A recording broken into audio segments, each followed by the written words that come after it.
into a world of fashion with Jiva Collections, your home of quality style.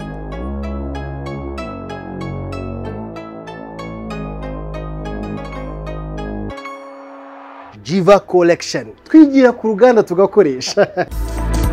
Samsung Truephone True Solution. Waruzi neza yuko ugura telefone imwe ya iPhone bakakongeza indi ya A05 ya Samsung. Ahanga ni ibintu byiza ku bindi. Duherereye hero ni mu mujyi muri Stewa kuri ground floor ahantu harebana no kwa Rubangura. Ugura telefone imwe tukongeza indi.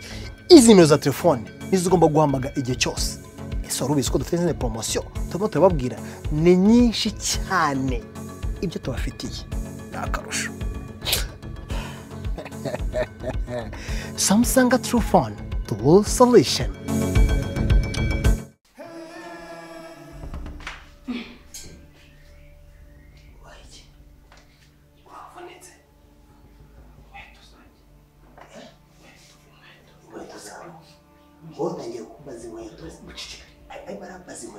Akambaza n'isaha kandi ibintu bigurishije kugira ngo ndebe ko nabona umutekano n'ubugezi ibibazo turimo twigushakira bizaza bari kugira ngo maze kwakibazo kandi byo ntabwo maze icyo ni munsi y'uburiri nkugaburira iri nabaje ifite se ubona ko ufite inda neza no kubona kikanibwa umwana azagashaka kajya gucugira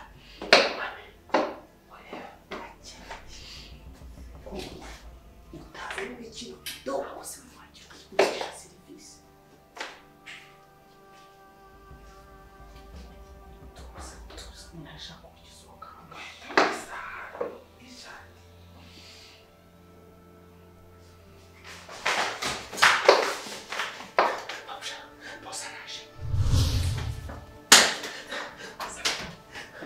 Wibeshye winjira hangaha ntabwo ushaka kwinjira amavuzo boss yambujije kandi n'ibyarangiye ntabwo ushaka kuhinjira winjire boss nyuma yambwiye ngo ntabwo winjira ntabwo winjira kwegeye ko ku boss kwambujije bashaka kuzamuka rujya gukora mu cyumba cyane nakubujije umwe ariko uza cyumba cyane uza gutera cyumba cyane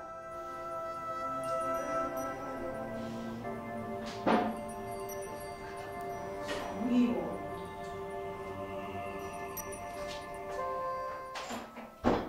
ningiwe sura mazi kitani ako nk'ubwoba n'ibiki iyo nifashe nka kwimura urufunguzo uba wumva ari ibintu mpfuye gukora ngaho ntaziga impamvu.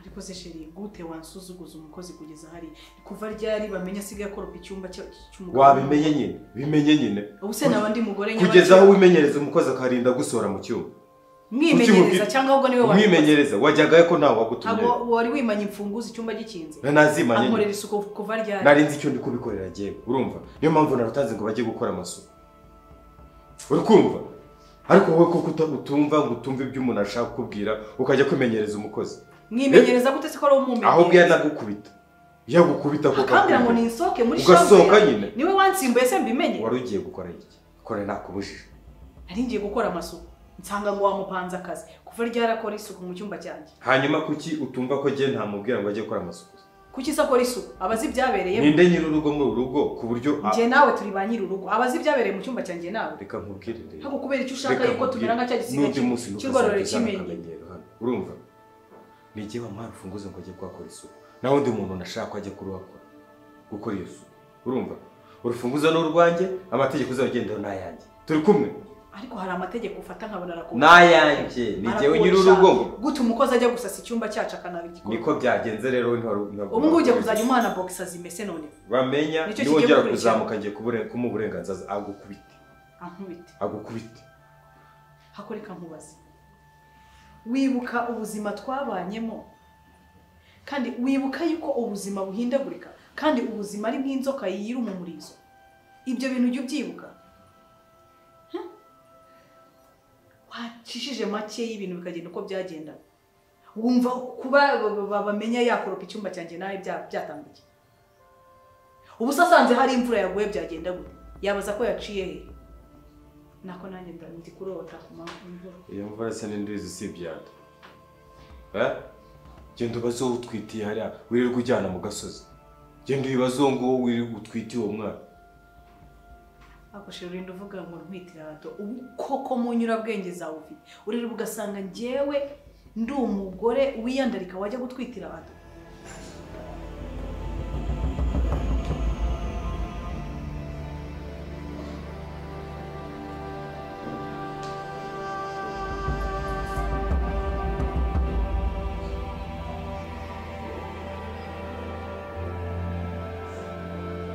Yesi Nkotani, vipi? Ni tuko wote? Tuko tu kama geni bana. Bana, siku mingi kabisa. Sasa vipi? Wewe ndaguboneka kabisa. Inkoko yawe irahari nta kibazo. Sasa sikia. Sasa ule peti wako ule ni kama ni manager kama ni nani? Sasa anisumbua sana. Yaratanze ibintu paramana nigwa kumwishura. Sasa araza ntera hejuru ndashaka hela zangu nataka hela zangu. Sasa mara hii hakuna kingine Nkotani. Ni ule ni mambo ya watoto tu. Anisumbua lakini sio sana. Sasa ndakubwire wowe njo mujura wawe yaje ndiyo yaranze kwishura amafaranga yaje niko naye tuko pamoja mubwire azi tumufate amwishuze ngeha nazambwire ikintu aramushika nakazi kiwe nakazi ke kabisa nge namufashe ye nazi amuye amafaranga ye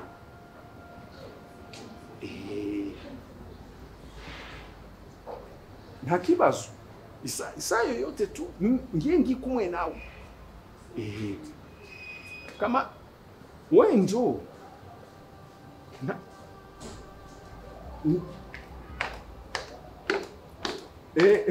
sikia murareza na biro 15 ya viazi na mbuzi mbili turazirangiza nta kibazo sikia urabwirana wa mboga Nashaka kufunga muri toilette ku cyumba cyawe. Ndetse gato Kandi ndushaka none. Ndi papa handi ruri. Akibazo. Ntabwo mibuka hanyungorera. Ndashaka kwambwira. Bane nani iruhande rwa pembeni ile kabati. Nakisa kandi. Wituza. Direct. Kama none uri cyane kuri phone. Ndiko natanga amakomande. Akibazo. Sikia. Ni ule kirobezo mnakwambia ule mjura alikuwa anapita pita pale ndio maana nakwambia ngo maboga na mambuzi ibana kwena haraka kabisa iko anazunguza mazegebe hivi wewe njoo shika sawa haya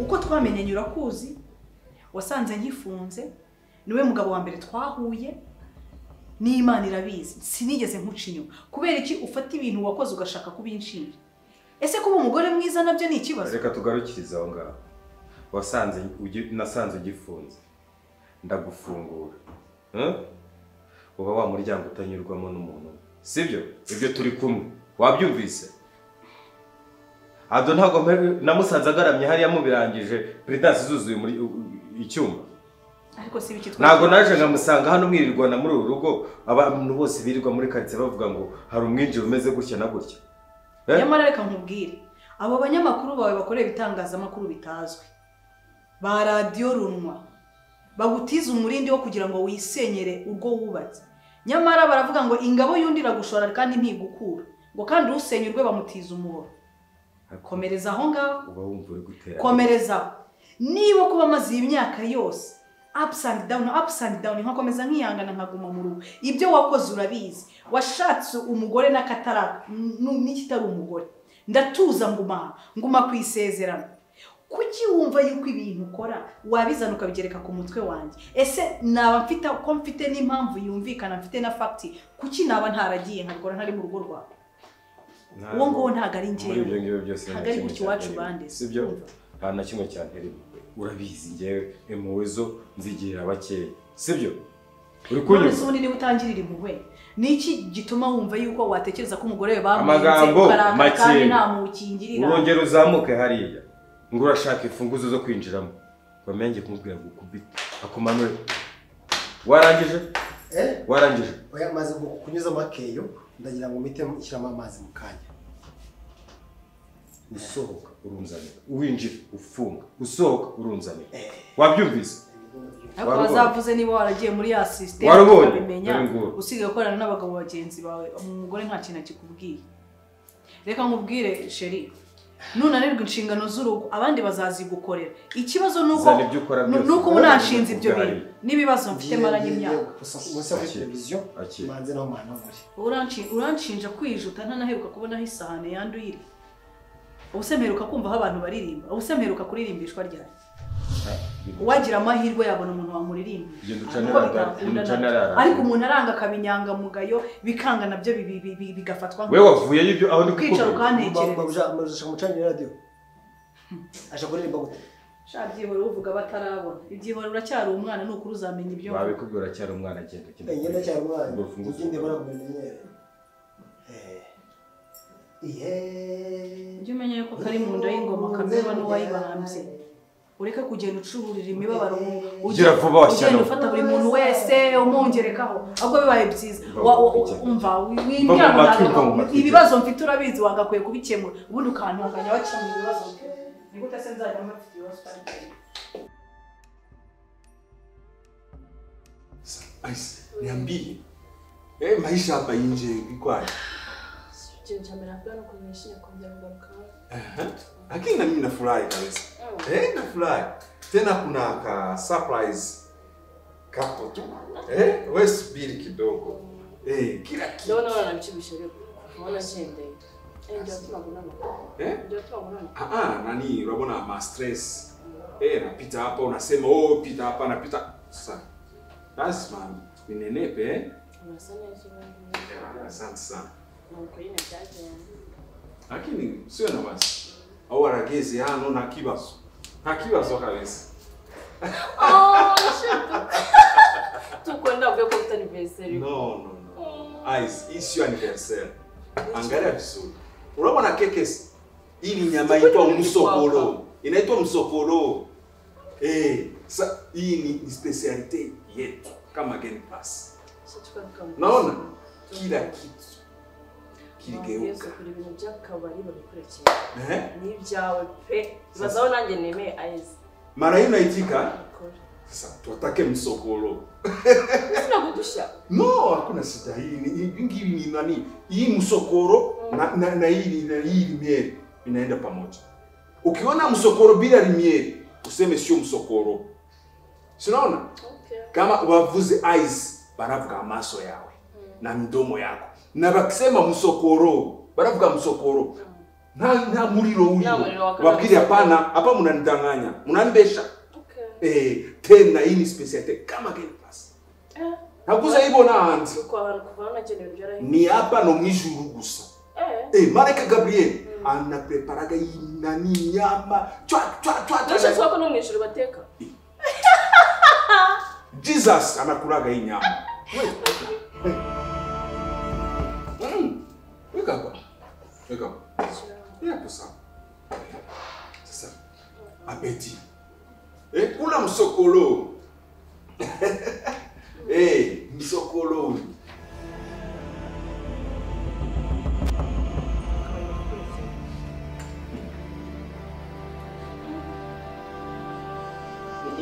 Nice, unaiona? Bakisema msokolo ndio ndani sasa. Alina msokolo. Msokolo. Kama kula.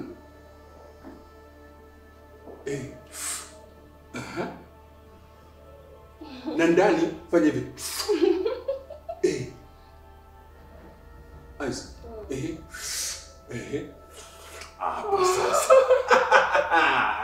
Rero msokolo. Ni wale wakilia. Bache. Waje ngo babimenye ko twaje. Sasa utawaita wale wakilia wote. Bafike hapa. Bose bazi. Sasa promotion. Tuweze promotion. Okay. Wakilia baragera hano batatu ba mbere. Musokoro wa free. Ukwezi musokoro. Kabisa. Hiyo ni promotion. Kule.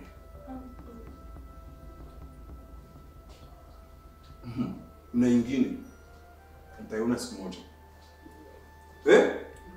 Naitwa Boka. Boka. Boka. Boka. Ukisema Boka useme Boka. Boka. Boka. Kuna Boka. Sawa, hii ni msokolo. Sio msokoro. Msokolo. Msokolo. Na Boka.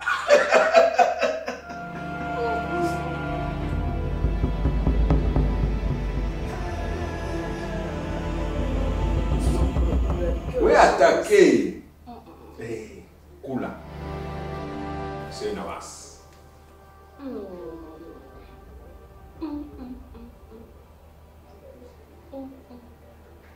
Nasikia msokoro.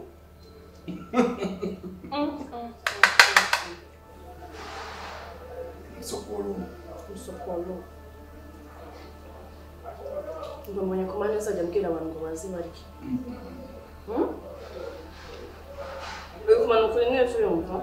Kabisa. Niyo mpamvu tusigaruza neza ubyibushye. Kumbe ni msokoro. Msokoro. Cyane gusa neza pe.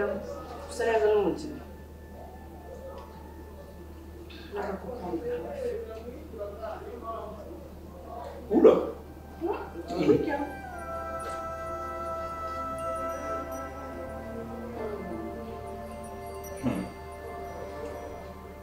No mwijuru. Njyana uretse mu ijuru bateka pe. Aho gurananga. Ubu n'abamarayika bafite akaso guteka. Kila kitu. Nyuma ya kuririmba. Ni kupika chakula. Unangure kumwambira story. Nase nakuye ko mu ijuru bateka. Sokolo.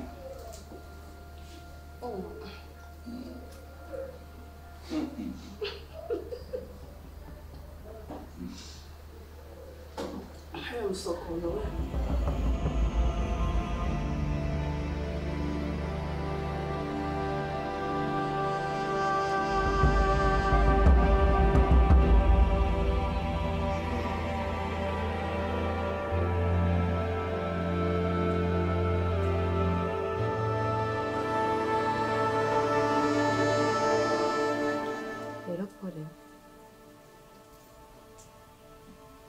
Nabitekereje mu byose byabaye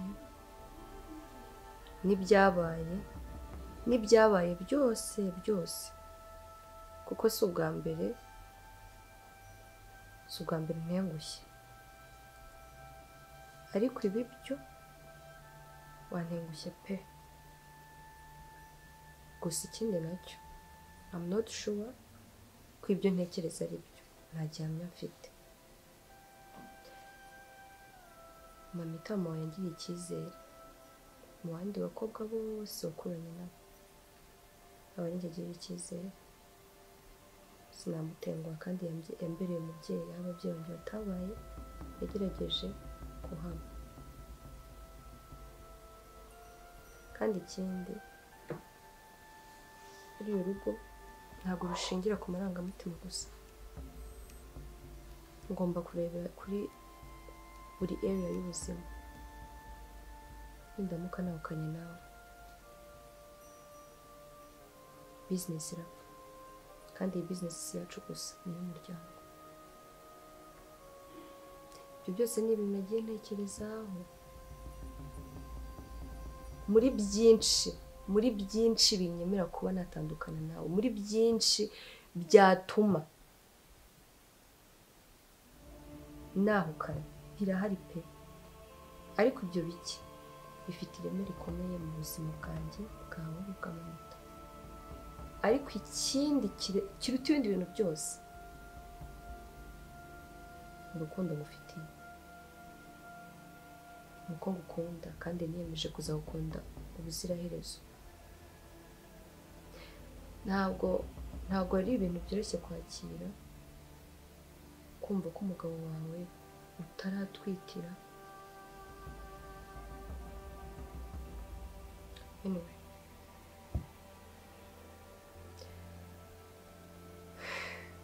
okay. Pauline, niba warateye inda hanze uretse gato uretse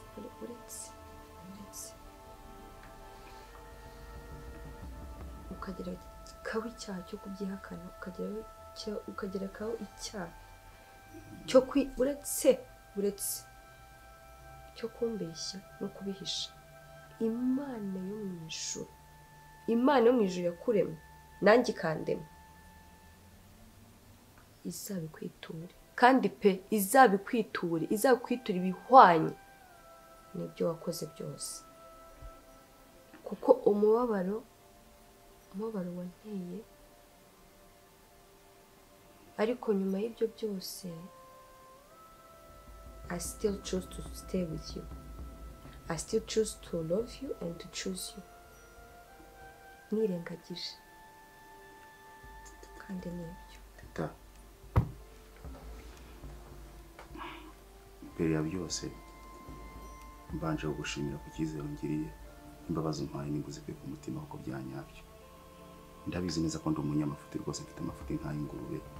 Ndabizi neza ko nawukoshereje byinshi bitandukanye, ndi umunyabyaha pe. Ariko mbere ya byose ngusaba imbabazi ku byabaye byose kandi nkwemere ko ngomba no guhinduka. Ariko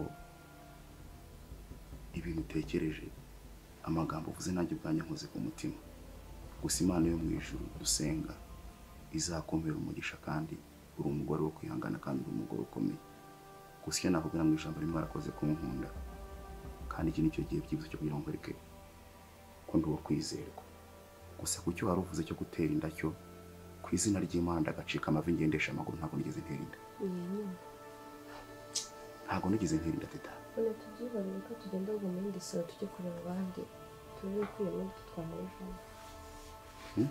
Nayo ubundi ibindi byo tubyihorere, imbabazi zigora nzikuye ku mutima. Ni ukuri ntabwo nigeze ntera. Oya nta kibazo tugenda.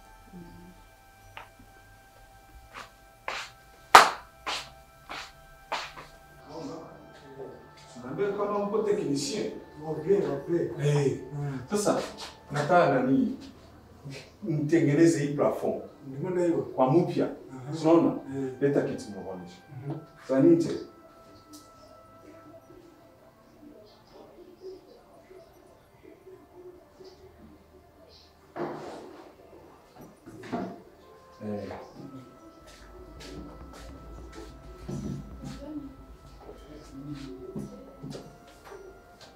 Unaona hii? Ilava. Unaona? Ilava. Hiyo si ilava. Sasa hii plafond, unaona? Unapandisha baraza mura hejuru. Kugira ngo agire nuza muka hewa. Aseneza. Aseneza. Sasa tunaniambia kwa electricien. Wa vrai. Sasa na nshaka amawaya yote uyashira pembeni. Unaona? Nana tarano kuyainda ya kaike kabisa.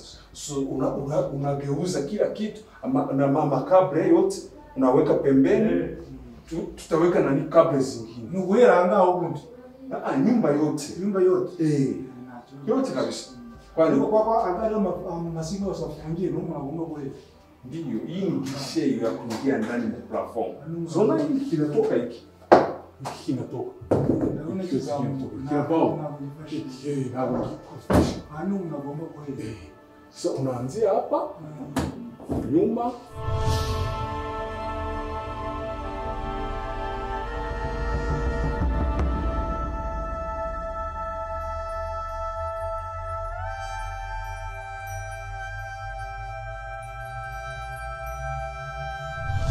Unaenda na hiyo unaona kabisa. Unaona? Mjito unaona kuja ukatanya. Sasa ni hapa na hapa ndani. Unaona? Na pale msaro na hii mashamba yote. Mawaya unaweka pembeni. Najua zaidi ukula na nani. Ni mwiza mjini. Wewe utafanya nani devi ya kila kitu. Kibazo kaje kwandika ibyo nyine byose. Ya kutoa na devi nyingine ya mawaya mengine mpya. Sona. Kawaida mimi natumikisha nani 2.5. Za mbele ni 1.5. Mara hii nataka 2.5. Wambwiriye tukote ko mushaka. Tukote. Nta kibazo ndamukubwirira ari hepfo. Ndamukubwirira ari hepfo nta kibazo. Niba wicariye ku gatebe se? Mba nicaye ku ntebe gusa ntabwo nayireba reka nicara aha ngaha. Ko mufite amategeko.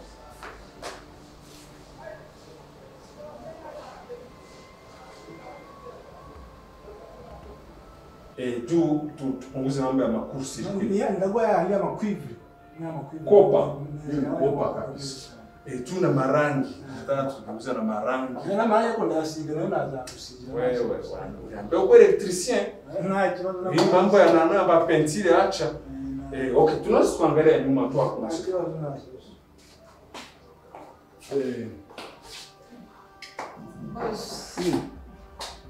Hari gushaka kesho. Aisha fika? Haya. Sasa niko naambia technicien. Tunataka nani kutengeneza hapa. Mawaya, masinga acha pembeni na plafond tunaiza hejuru. Hano cyane. Hapa sasa. Nyumba yote nzuri yose. Turakora. Okay. Nzuri yose kabisa. Ari haruguru. Okay. Sawa.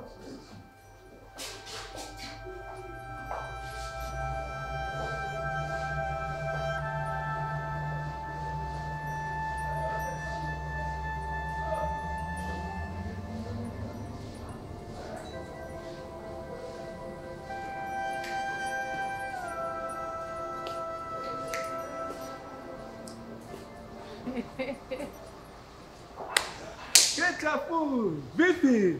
Poa. Ese tuko nakujusaza. Nakuona? Kitoko. Nakujusaza. Ujana n'utuntu twose. Sasa uruhitira ngaho ibintu. Kuna umuntu aravuka na ruhara. Aravuka na rupala. Ungine aravuka imvi zikaza. Sasa ngiye nuko byagenze. Kukisi. Uruhara rugera mu mugongo n'urwavukanye. Tuko wajye bakubeshya. Nini? Urashaje. Nashaje. Je wemera ko ushaje. Ndashaje. Urambonye igihe kingana gitese. Ego. Kuva kera ungana ndiyo. Nuko ngo ndashaje nawe urashaje. Sasa warandebaga udakura. Ibyo byanzanye. Sasa ako gusa ukindeba gutya. Tuko hote. Ukindeba gutya. Ndiko na miaka mingapi? Cyakora nka 60. 60. Tuko niyo nukugereranyisha kubirengeje. Urashaje pe. Punguza. Punguza. Kare. Nini? Ngabanya hingahe? Cyanongerewe. Acha nikwambie ukweli.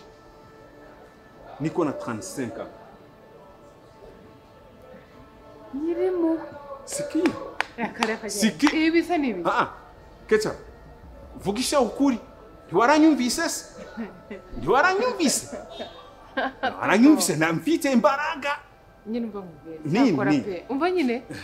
Hari yaho twibivuga. Urarenze. Ariko imyaka ufite ni Imana yonyine. Nta kibazo urayifite nabyemeye. Kana gato. Okay. Wowe uri inshuti yanjye. Sivyo? Turaziranye ibintu byinshi kabisa. Depuis karakala. Acha nikwambie. Bila kudanganya ndakubesha. 50. 50 tuko. Umeze gutyo kabisa. Kubera ubundi abandi baba bameze kurya isuri bayarifunza fo. Maspo hivi. Ndiyo. Ndiyo, sirona. Mimi kuzaliwa kuvuka navuke mu hopital general. Uri kubera. Si ala mambo ya kuvukira mu rutoki. Wavukiye mu rugo pe. Tena nilikuwa nakunywa kigozi. Morinaga, Selelak, Nido. Acha. Wewe. Urabeshya dizi. Tulikuwa tajiri. Mu rugo twarabakire kabisa. Ibi se ni ibiki? Ibi ni ibiki? Hii ni msosi. Toka. Ni msosi. Msosi tuko mbwira ikintu wacakira. Hii telefoni itaanguka. Achana naye. Sasa Kwa nini vipi? ukunangalia hapo? Sasa mbona wewe ulivara hivyo? Wewe kukiwa ambaye gutyo. Unzi nambaye gute tuko?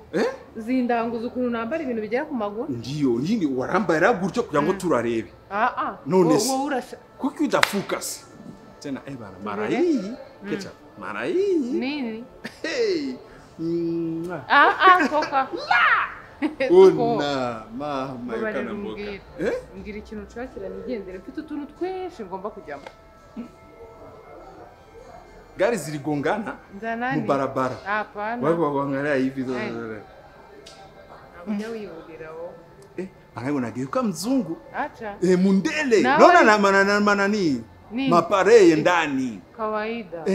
Takuwa nasema ketchup mundele. Tuko nukurira kugihinduka. Sinigeuke namna gani? Warumumbuye? Sana. Naye ngukumbuye ariko mbwira. Sasa. Ngiye kindashaka tuvugane. Ni kintu kiri hejuru kabisa. Kabisa. Uri hata mabare yaraye mengine. Abira twaraganiraga bire bire ntoto. Affaire moya danger. Acha. Ngira tuko. Tutoke hapa. Tuve hano tukende hepfo. Tuje kugambanira igihugu? Pei yangu naipenda sana. Kwa nini ndaigambanira? Nabura kuko. Telenge.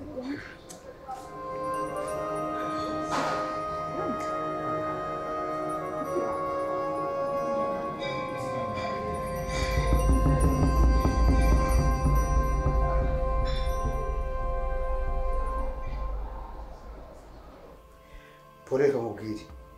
Ntazi bana zidakomanya amahembe. Nubwo rwose ndagumye kubona mucyaha kugira mubimisha ariko amaso ndagumye kubona nta mood irimo kabisa. Ibi ni ibintu bisanzwe. Kandi ku isi niko bimeze hano hose. Nugize amahirwe ukabona hari akantu kakubaye hagati yawe n'inshuti yawe. Aba ari amahirwe. Iyo nta karimo mamuryarya. Ubure ni igihe cyo kugira ngo tubirenze amaso. Ngize ubujyana hamarero. Oya teta nago nkubeshye. Bako ikintu cyambabaje kuki washatse kubimpisha. Nkakata nkabona no maso zikumimeze naje bagapore ku ruhande. Ega turabana hari famille. Oyashe. Se turakiniye. Kine muri se mutonjaje. Yego. Sibyo. Wabyemeye muri se mutonjaje. Nahizwa tujye kumucupa ariko goshera byeha. Oya nese nabyo biragenda nareka. Wabyemeye. Listen, we don't just say that you so you go kugira umuturage. Listen, we don't judge. Okay. Turahera kuri wowe.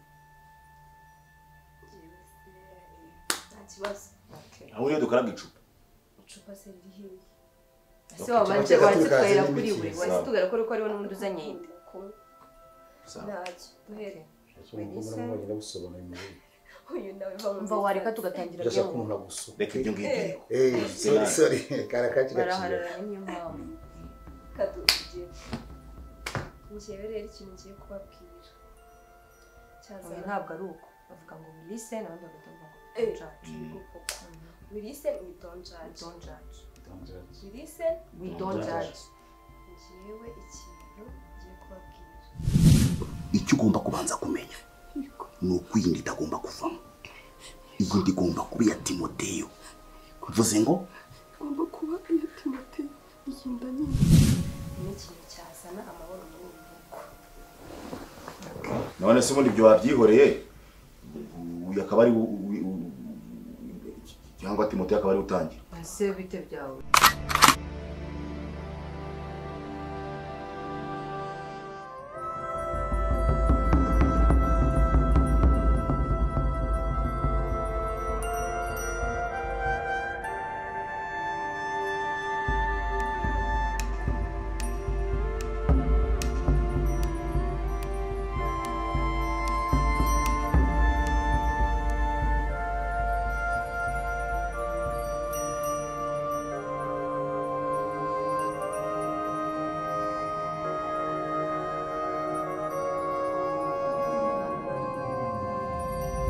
Thank you.